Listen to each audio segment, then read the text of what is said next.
Zionists to end their genocide. This government thinks they can get away with blocking less than 10% of arms when F-35 warplanes are still raining hellfire on top of children. Who do they think they are? Gaza has also exposed the so-called enlightened West, which provides polio vaccines for children only to supply the evil Zionists with bombs to massacre them later. Disgusting.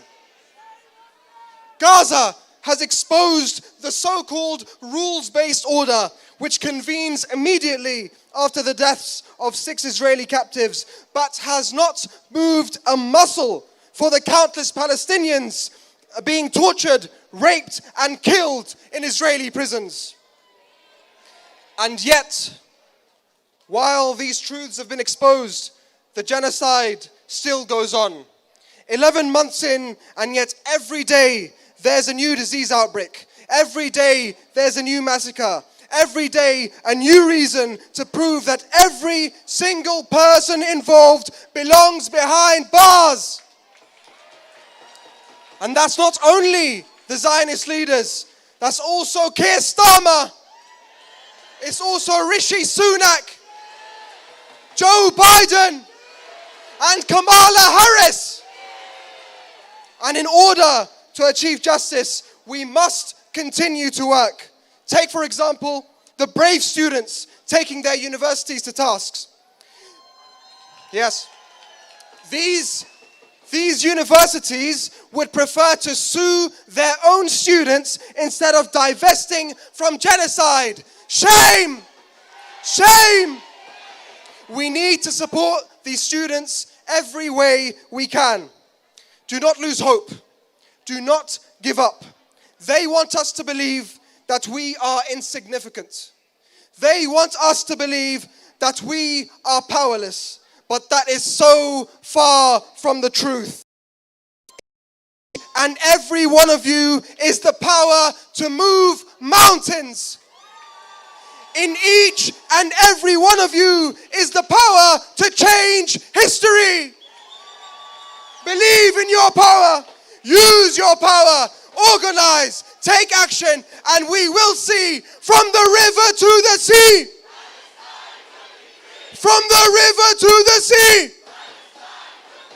Thank you. From the river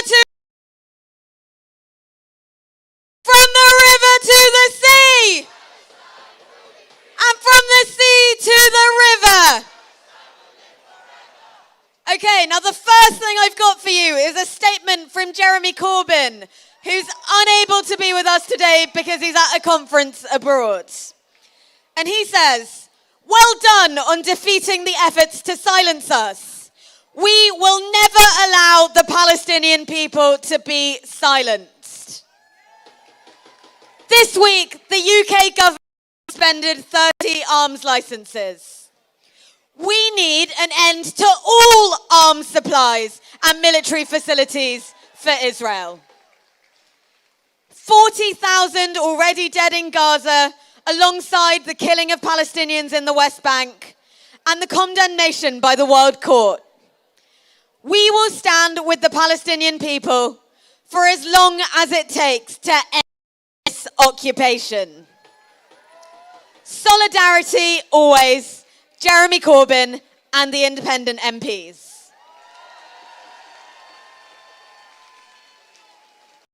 The next pieces of information I have for you are really important, and those are the days of our next 2 demonstrations. So on the 21st of September in Liverpool, we will be taking this doors of the Labour Party's conference. So please, book your coaches, book your train tickets. If you're here, we expect to see you in Liverpool in 2 weeks' time. And then, on October the 12th, we will be back here in central London.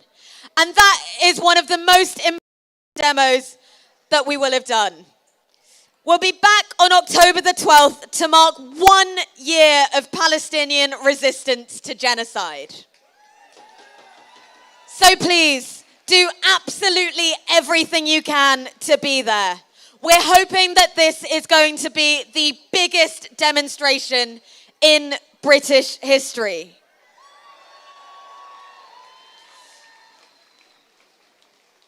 Now, our next speaker is here today representing the Muslim Association of Britain, who are one of the co-march. So please give a very warm welcome to Ragad Al-Takriti. Sisters, brothers, friends, assalamu on you all. History will remember that in the face of piles of massacred Palestinian bodies in the streets of Gaza, and in the face of testimony after testimony of Palestinians being tortured, raped, beheaded, and blown apart beyond recognition, our government failed. It did not use every proposal to stop the genocide. Instead, it suspended only 30 of the 350 arms exports that are actively being used to fuel this slaughter. History will remember that instead of standing on the right side of justice, the Labour Party, just like the Conservatives before them, chose to silence those speaking out against this state-sanctioned complicity in the most live-streamed genocide of our time. What more is there to say? What atrocities are left to commit? How many more children need to die? How many more families? How many more families will be buried alive under the rubble of their homes? How many more massacres? How many more bodies? How many more bodies need to pile up before Keir Starmer feels the weight of his inaction? For polite diplomacy is over. Israel must be sanctioned, boycotted, and opposed in every way until the entire genocidal system is dismantled and the war criminals responsible are brought to justice. As we march today, let it be known, we will not be silenced, we will not be intimidated, and we will not stop until Palestine is free from the river to the sea. Palestine is free from the river to the sea. Thank you very much. Thank you, Ragad. From the river to the sea. From the river to the sea. From the river to the sea.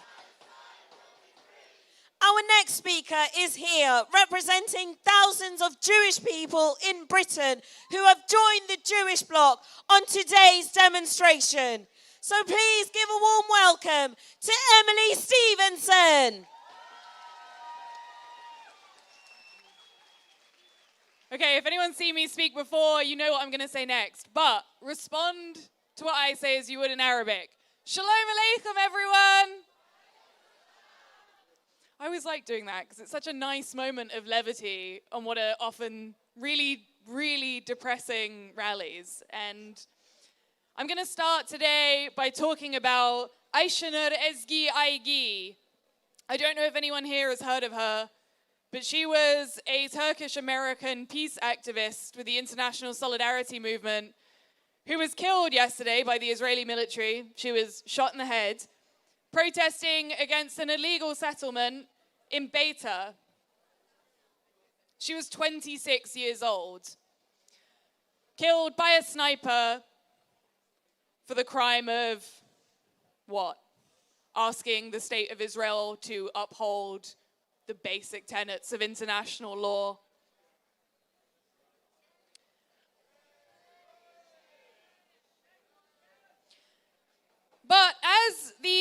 anti-occupation, anti-apartheid Israeli activist Jonathan Pollack said in an interview yesterday, with Aishanur's blood still on his hands, she's not the only person that has been killed in Beta. Since 2021, 17 protesters have been killed there protesting against an illegal Israeli settlement. Since 2021, 17 of those protesters have been Palestinian. We can see the way in which the press manufactures consent for the death.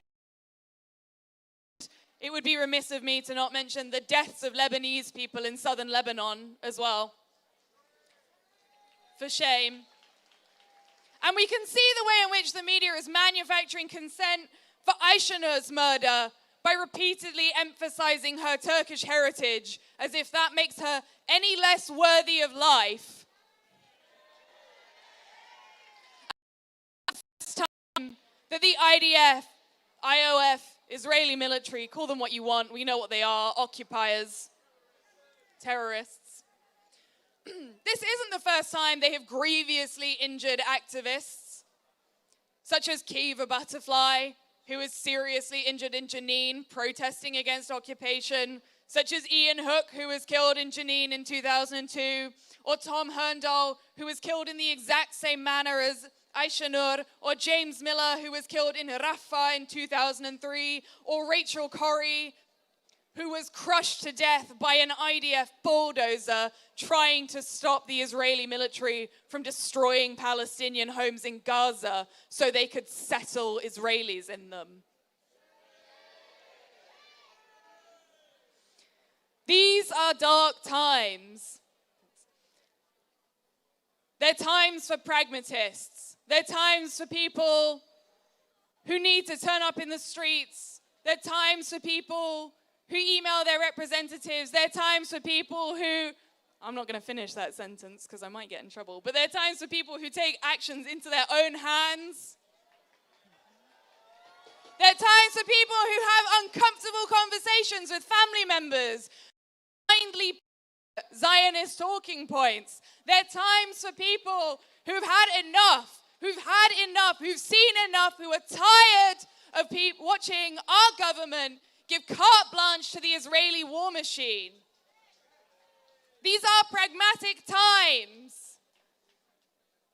But if I want to remind you of one thing, because things do seem hopeless right now, I know I personally have found it hard to wake up and see pictures of dismembered children, of babies covering their ears before they are killed in an airstrike. It's that we have to have hope. The tide is turning. We can bully this government into changing its mind, if not changing its mind. We can bully this government into making change. We can shame them. We can change things. It feels hopeless, and you can't live on hope alone. But my God, do we have to have it right now, if not for ourselves, but for the people of Palestine. Thank you.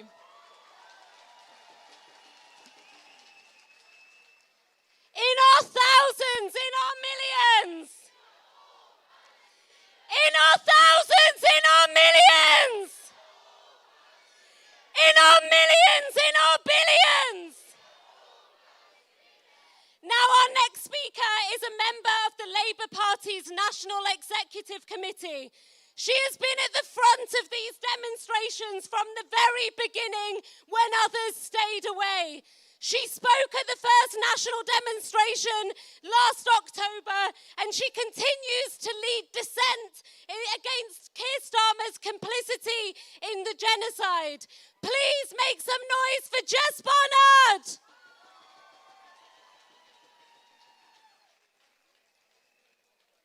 11 months we've been coming out here standing in solidarity with the Palestinian people. Free, free Palestine! Free, free! Almost 2 years ago, I had the absolute honor of visiting Palestine and being welcomed into the homes of Palestinians and hearing and witnessing account after account about the impact of the occupation and of apartheid.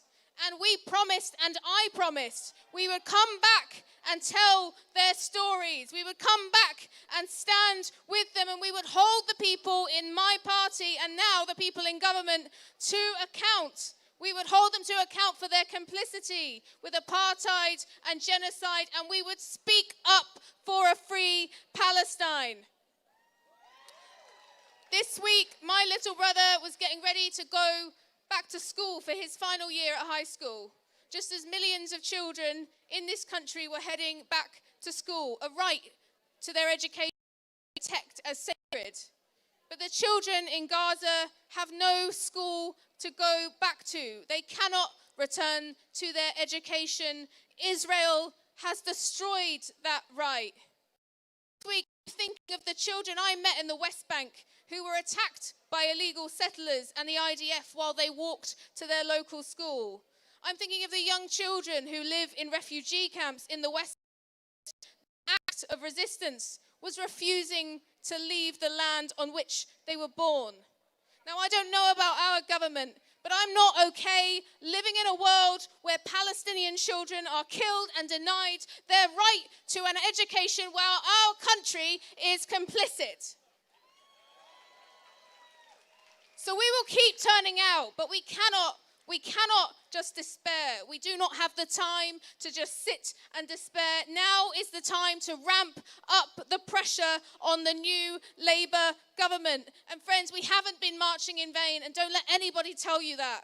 We have not been protesting in vain. Since we began marching in solidarity with Palestinians 11 months ago, you forced the government to reinstate UNRWA funding, which had never been stopped. You have forced the government to end its opposition to the ICC arrest warrant of Netanyahu, the war criminal.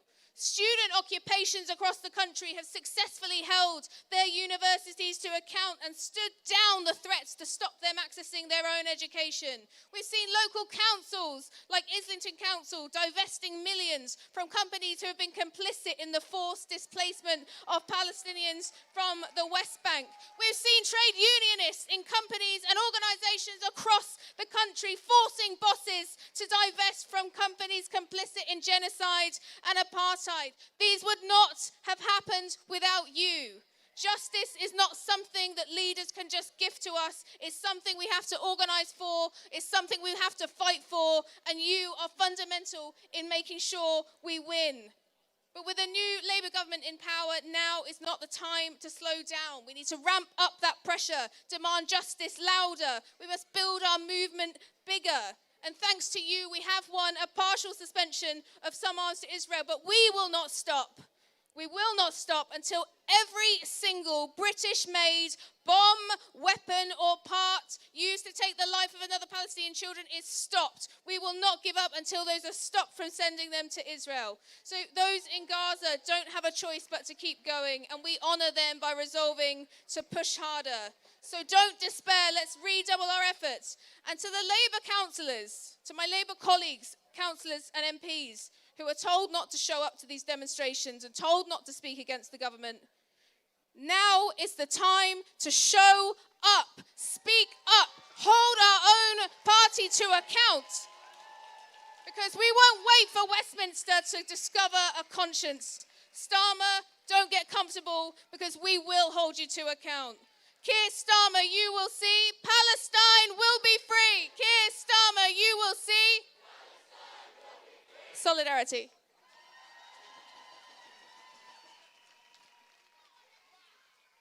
Free, free. Free, free. Free, free. Free, free. Free, free. Free, free. Our next speaker is a journalist and filmmaker.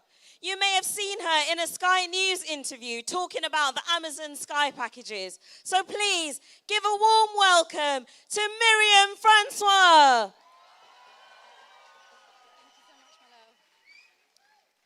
Hi, assalamu alaikum everyone. Thank you so much for being here. I'm speaking to you today as someone who, like many of you, no doubt, never imagined that we'd have to be here almost a year on. Through the seasons, both weather and life's changes, you've continued to show up as the moral conscience of this country, which has drifted so far from any ideals we might hope that it might represent. So the first thing I want to do today is thank you. I want to say thank you to each and every one of you for continuing to be here, continuing to show up, continuing to be that conscience. Like many of you, I never imagined that we could see such gross and blatant violations of international law without any real repercussions. I never imagined that we could see children daily blown to pieces or shot by snipers, and that some of our compatriots would continue to try and defend these horrors. I never imagined that I would see journalists and health workers killed in record numbers and with such impunity and with such silence from our colleagues. Where are our colleagues?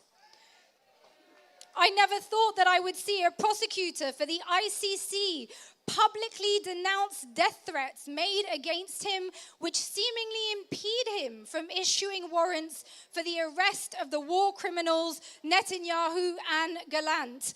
And I definitely never imagined that those conscientious objectors speaking out about these atrocities would be harassed and arrested under terrorism laws here in this country. I never imagined 11 months ago that the latest ethnic cleansing of Gaza would be the precursor to the clear attempt today to annex the West Bank. The ethnic cleansing of Palestine, ongoing since 1948, has never been clearer. I never imagined we could see Palestinian men, women, and children detained, tortured, raped, and killed in Israeli custody, and that many would stay silent as thousands languish in torture camps as we speak. I could not have fathomed that we would see US citizens shot in the head by Israeli snipers, and that even then the US administration would prevaricate. I never imagined that speaking up against a genocide could see you targeted, harassed, and demonized. But here we are. The Palestine liberation struggle continues to reveal to each and every one of us how connected our struggle for freedom truly is, by unmasking the charade of the systems we have been lulled into accepting. Today we gather not just to speak, but to act with the full force of history, with the strength of the freedom fighters who have preceded us, and with the fire of a people demanding justice. The struggle for Palestine is not an isolated struggle. It is the struggle of every oppressed people throughout time, from the Congo to the Caribbean, from Jamaica to Jerusalem. Aimé Césaire taught us that colonization dehumanizes both the colonizer and the colonized. Palestine today is a living testament to that truth. The colonizer clings to power, justifying violence and land theft, while the colonized are dispossessed, their very existence seen as inconvenience. But Césaire also reminded us that resistance is the answer. Say it with me. Resistance is the answer. That the thing to be done is to set man free. We take solace from the words of the late, great Toni Morrison, who said, the function of freedom is to free someone else. You stand here today as free as it gets. This is as free as it gets, people. We have our own struggles, but make no mistake. This freedom that we have here is not the freedom to consume.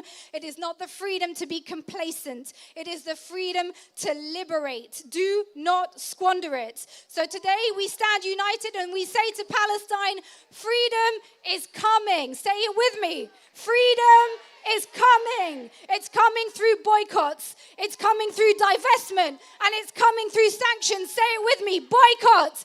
divest, sanctions. But this fight goes beyond the borders of Palestine, and never forget that. Marcus Garvey told us to never wait for others to give us our freedom. Freedom is always fought for. It is never handed to you. It is never handed to you. And as our very own freedoms are eroded, remember that it is now ours to reclaim. We've seen a limited arms embargo. It's the beginning. It's far from enough. Just as Patrice Lumumba declared that Africa will write its own history, Palestine will write its own history. Free from occupation, free from apartheid, and free from surveillance. From Ferguson to Gaza, from the streets of London to the refugee camps in the West Bank, we are all connected by one struggle. It's time to consolidate the ranks, people. I'm being tapped out, but Lumumba, Césaire, Garvey, they knew that no change comes without courage. I call on you today to find your courage. Dig deep. Say it with me. No justice. No justice. No justice. Power to the people. Free Palestine. Thank you.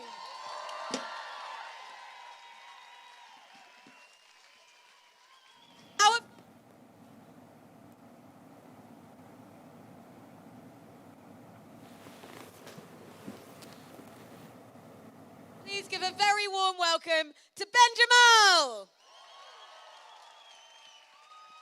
Thank you. Friends, you know that all week we have faced attempts by the Metropolitan Police to intimidate us, to place restrictions on this march, which would have made it unworkable, attempts to deter people from marching today. You know that we stood strong and that the police backed down. And there is a reason, friends. There is a reason why, collectively, we were able to achieve that. It is because of the strength and size of our movement, because we were able to make it clear to the police that whatever the attempts to repress you, the people, would march. Whatever the attempts to repress you, the people, would not be silenced. And whatever the attempts to repress you, the people, would come, not in your hundreds, not in your thousands, but in your tens and hundreds of thousands. And today we have marched again, 125,000 strong. Friends, as the director of the Palestine Solidarity Campaign and as a Palestinian, I thank you. 125,000 strong, or according to the Metropolitan Police, 1,305 strong. Now I know why you still march. You know why you still march. We march because 11 months in, the genocide is continuing. We march because Israel continues to massacre innocent men, women and children in Gaza. We march because Israel continues to colonize the West Bank and unleash violent settlers to intimidate and oppress the indigenous Palestinian population. And we march because every Palestinian, from the river to the sea, still lives under a system of apartheid. And we march because our government and our public bodies and our companies and corporations continue to be complicit with that system of oppression. Now this week we all saw the government forced to suspend the licenses for the sale of some weapons to Israel. We welcome that move, but it is not enough. It means that the government, having admitted that Israel is breaching international law, is shamefully prepared to continue selling it weapons, including parts for the F-35 combat aircraft, revealed this week to have been used on Palestinians in al-Mawasi in July of this year, killing over 90 and injuring more than 300. But be clear. The only reason the government has taken this step, limited as it is because of the pressure of this movement. So we need to keep that pressure up, not just on the government, but on local councils who continue to invest billions of pounds in complicit companies, including arms companies supplying the weapons used to commit genocide.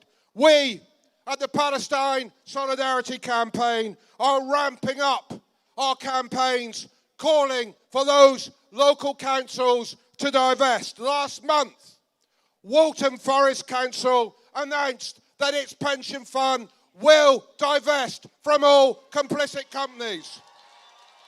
Last month, Islington Council, under pressure from local activists, dropped its contract with Barclays Bank. So friends, when you get home today, look on PSC's website on how you can join campaigns targeting your local council. But we also have to keep the pressure up on those companies directly themselves. Next Thursday, on September the 12th, we are holding the next action, calling on people to close their accounts with Barclays Bank. So far, nearly 4,000 people have answered that call. We need thousands and thousands more of you. But most of all, friends, we have to keep ramping up the pressure on Keir Starmer. On September the 21st, we are taking this national march to Liverpool, to the doors of the Labour Party conference. Now, I am reliably informed by my friends in Liverpool that the biggest march in Liverpool's entire history was 100,000 people strong. On September the 23rd, first we need to beat that record to make clear to Keir Starmer we will not accept empty gestures. We demand a full arms embargo. We demand an end to all military, political and economic support for Israel's system of oppression. And then, friends, on October the 12th, we want you all back here, not in your hundreds of thousands, but 1 million strong, when we stand in solidarity with our Palestinian brothers and sisters to mark 1 year of their resistance to genocide. Friends, the Palestinian people will never give up their struggle for liberation. Our task remains to stand shoulder to shoulder with them until the day arrives when they enjoy what is their birthright: freedom, justice and equality in their historic homeland. Free, free! Free, free! Free, free! From the river to the sea! From the river to the sea! From the river to the sea! Thank you.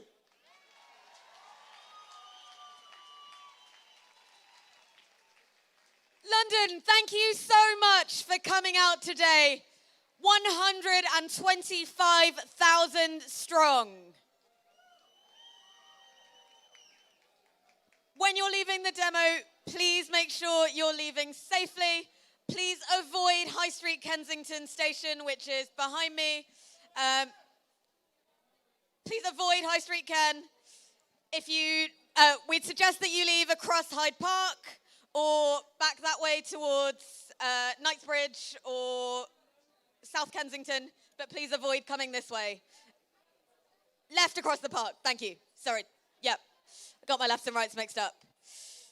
And please make sure that you're joining us at our local days of action over the next few weeks, at our divestment from Barclays Day on September the 12th, and then please do join us on September the 21st in Liverpool. And finally, we will see you back here again on October the 12th, back in central London, 1 year of Palestinian resistance to genocide. That has got to be absolutely massive, so please bring everyone you know, especially if there's someone who you know believes in this cause, who hasn't made it to a march yet. Please make sure they are here on October the 12th.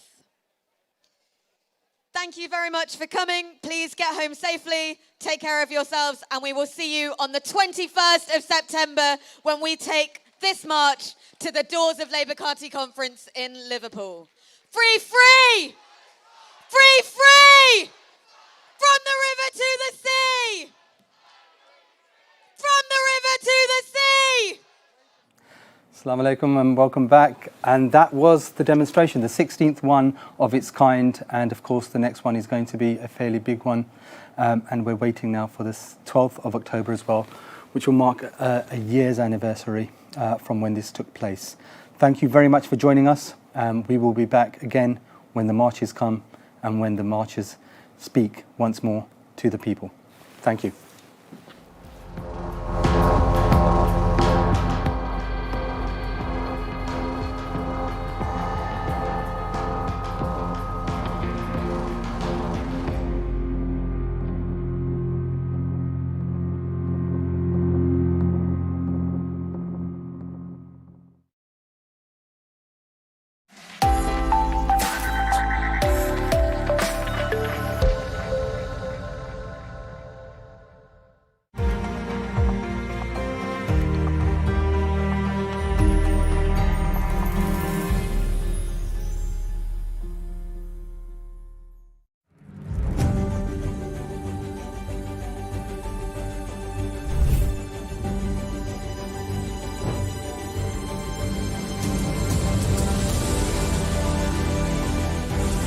Muslims, we are, by definition, hard-working people.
Welcome to The Muslim Bookshelf, Islam Channel's first ever book show.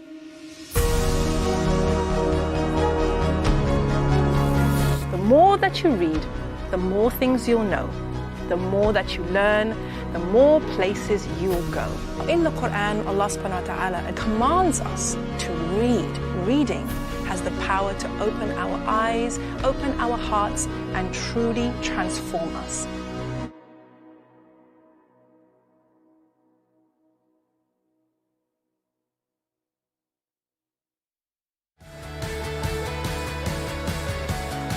Pick of the Week has returned. Come and join us each week as we showcase the best highlights from our daily programming at 5:30 p.m.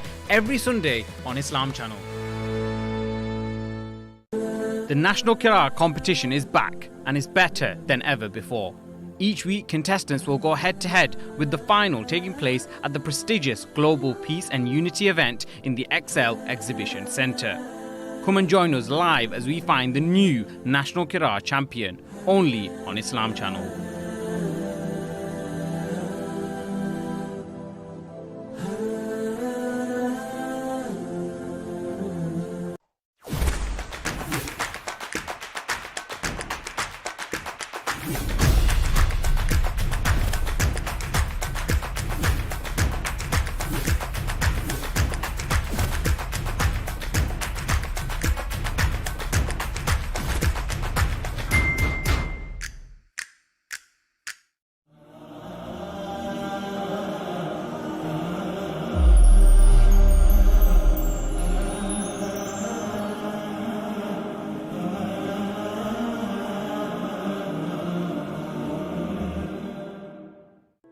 Divine Knowledge of Islam, a program that helps guide us to the path of knowledge to help foster and develop the necessary relationships between individuals, their society, and their Creator. In Divine Knowledge of Islam, we will take a journey through the many aspects of Islamic values and human knowledge to establish righteous behavior and nurture the spirit.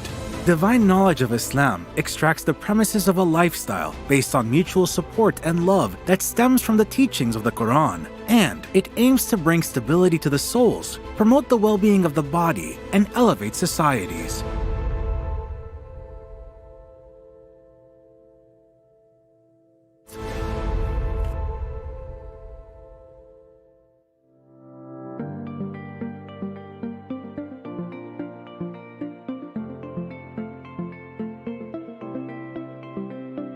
The image of the united society embraced by Islam is evident in the sponsorship of orphans, which is considered one of the greatest acts of charity encouraged by Islamic law. Sponsoring orphans requires a lot of compassion, kindness, generosity, and tenderness. Allah the Exalted says, "In the name of Allah, the most gracious and the most merciful." يسألونك ماذا ينفقون قل ما أنفقتم من خير فللوالدين والأقربين واليتامى والمساكين وابن السبيل وما تفعل من خير فإن الله به عليم. Allah Almighty has spoken the truth. Linguistically, an orphan is a child deprived by death of one or usually both parents. In Arabic, orphans have different terms that describe them depending on the circumstances they are enduring. Thus, anyone who loses their father is considered an orphan among people, and the term munqata is used for someone who has lost their mother. The misery of losing one's mother is even greater than losing one's father, because the role of the mother surpasses that of the father in nurturing and caring. The loss of both parents is referred to as latam, expressing sorrow, despair, and the depth of the wound one may feel, representing a deeper state of orphanhood than losing just the father or the mother. An orphan in Islamic law is defined as a child whose father passed away while they were still young and had not reached the age of puberty. If one loses both parents, they would be in a similar situation to the Prophet Muhammad, peace be upon him. The loss of the father is particularly severe on children because he is their family's provider, responsible for their sustenance, food, clothing, and upbringing, and bearing all responsibilities for them. Alleviating the plight of orphans can be achieved by having a guardian or trustee who takes on the role of the father regarding their care. Islam encourages the sponsorship of orphans and recommends it, urging the preservation of their wealth until they reach the age of maturity and accountability. Quranic verses mention orphans in numerous places, reaching 23 instances, illustrating Allah's mercy towards them, compensating them for their orphanhood. Islamic law considers the care of orphans as a religious duty, emphasizing its virtue in the Quran. Allah Almighty instructs those dealing with orphans to treat them kindly, refrain from acting out any injustice, oppression, or cruelty towards them, avoiding any word, gesture, or tone that may sadden them by reminding them of their orphanhood or what they lack. Allah says, "In the name of Allah, the most gracious and the most merciful." فأما اليتيم فلا تقهر Allah Almighty has spoken the truth. Allah Almighty considers denying the orphan's rights a characteristic of those who deny religion, as mentioned in the verse, in the name of Allah, the most gracious and the most merciful. أرأيت الذي يكذب بالدين فذلك الذي يدع اليتيم. Allah Almighty has spoken the truth. Sponsoring an orphan entails including them in daily aspects of life, helping them attain their needs, managing their affairs, and taking care of them by providing food, clothing, shelter, and education. It also involves investing their wealth if they have a legal guardian, and spending on them from the sponsor's wealth if they do not. Orphan sponsorship must be carried out by a living person, not through someone deceased, and it must be from lawful earnings. It is not permissible to make use of an orphan's wealth except with legitimate rights being guaranteed, and the guardian must spend this money only on matters and interests concerning the orphan. Allah Almighty says, in the name of Allah, the most gracious and the most merciful, ولا تأكلوا أموالهم إلى أموالكم إنه كان حوبا كبيرا. Allah Almighty has spoken the truth. The financial sponsorship of an orphan is estimated according to the living standards in the orphan's country and covers the orphan's basic needs without luxury, providing them with a dignified life that does not make them feel different from their peers who are not orphans. More than one person may participate in sponsoring a single orphan. A sum of money is paid to sponsor an orphan who lives in a charitable organization or lives with their mother, seeking the blessings of Allah Almighty. The Prophet Muhammad, peace be upon him, said, "I and the one who looks after an orphan will be like this in paradise." And he gestured with his index and middle fingers, holding them slightly apart.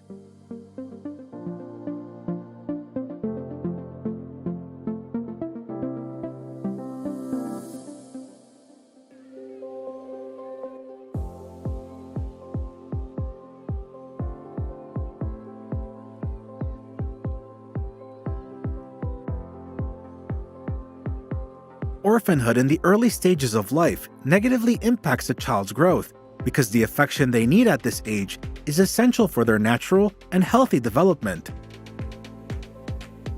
Among the most important psychological needs of a child are love and affection, which are crucial emotional needs that a child seeks to fulfill.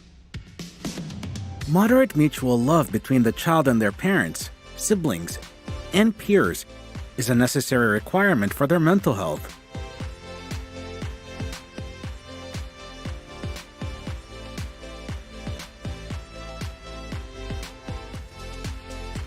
A child who cannot fulfill this need suffers from emotional deprivation and feels unwanted, which causes psychological disturbances.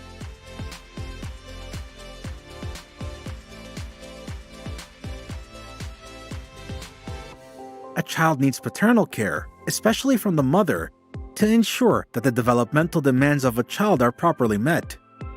The child also needs social appreciation, learning behavioral standards, self-respect, acceptance of authority, education, success, security, and an outlet that allows them to play.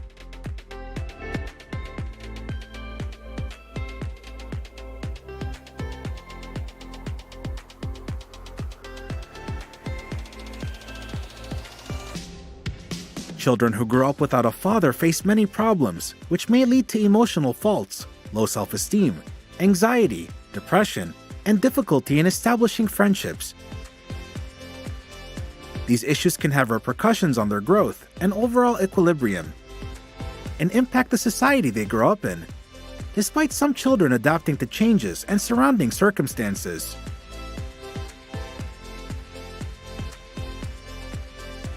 This poses a continuous challenge for the family member responsible for raising children alone, facing numerous difficulties that require seeking help from their surroundings.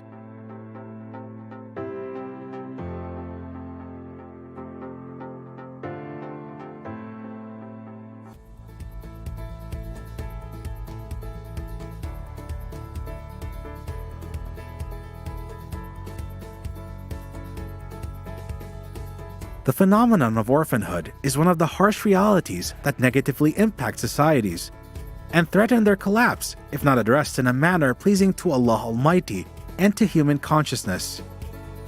Neglecting this phenomenon gives the impression that these societies lack mercy.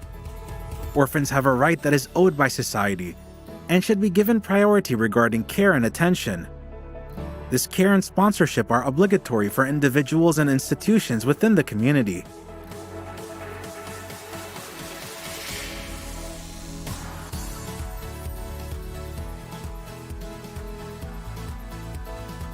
Islam encourages sponsoring orphans to promote love and cooperation among members of society, which leads to the surfacing of many positive effects. Sponsoring an orphan softens the heart and shows compassion to those who have lost paternal care and need someone to show them compassion. Sponsoring an orphan helps spread love among people and keeps feelings of resentment away from them. It helps orphans feel secure and face challenges without fear.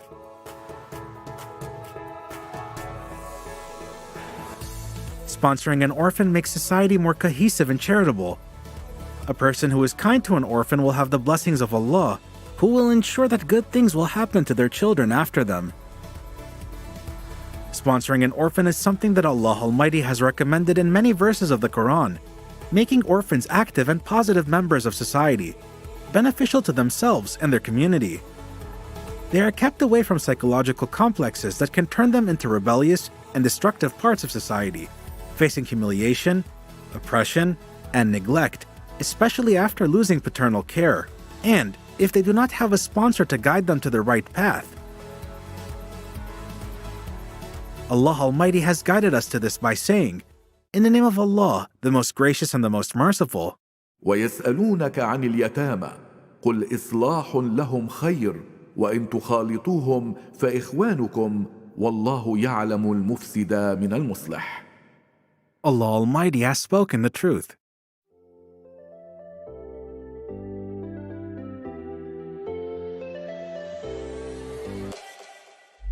Social solidarity and caring for all members of society and its segments are a shared and critical social responsibility for the advancement and preservation of societies and nations. Orphans are considered one of the most important social segments cared for by various civilized nations, human rights organizations concerned with childhood and children's rights, and charitable organizations providing orphans with the best care and services.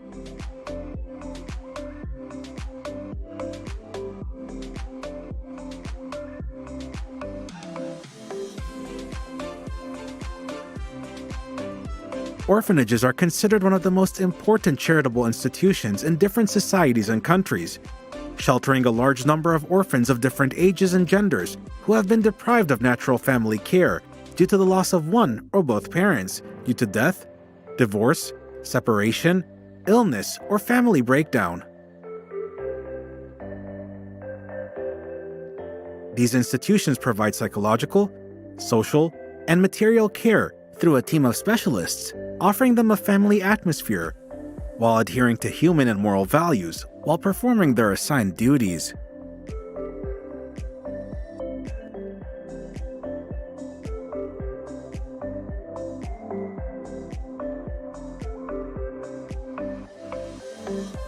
They also provide activities that can help develop their abilities and potentials so that they can take care of themselves. Non-residential institutions also take care of orphans who have lost their fathers and live a normal life with their mothers, relatives, or extended families, such as grandparents, uncles, and aunts. This is the prevailing pattern adopted by Arab and Islamic charities, providing financial assistance and organizing regular programs and activities for the sponsored children in various fields.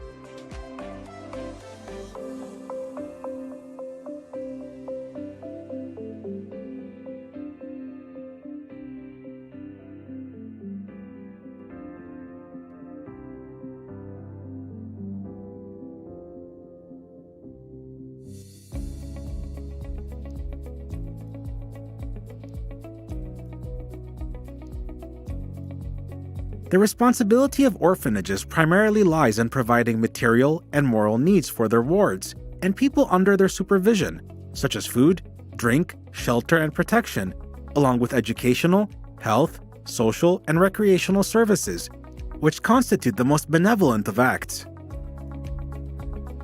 Orphanages require official and special oversight and supervision from governments and all their agencies and institutions, notably service ministries. Supervisors and officials in orphanages work to build the orphans' confidence in themselves, support them psychologically and morally, and raise them in the best manner with virtuous ethics, social values, and religious principles to eliminate feelings of inadequacy, sadness, and inferiority in their souls, especially when they grow up and begin to notice the presence of parents of their peers in schools and nurseries. Therefore, they need to be compensated with care, attention, and love that they need for healthy and proper growth.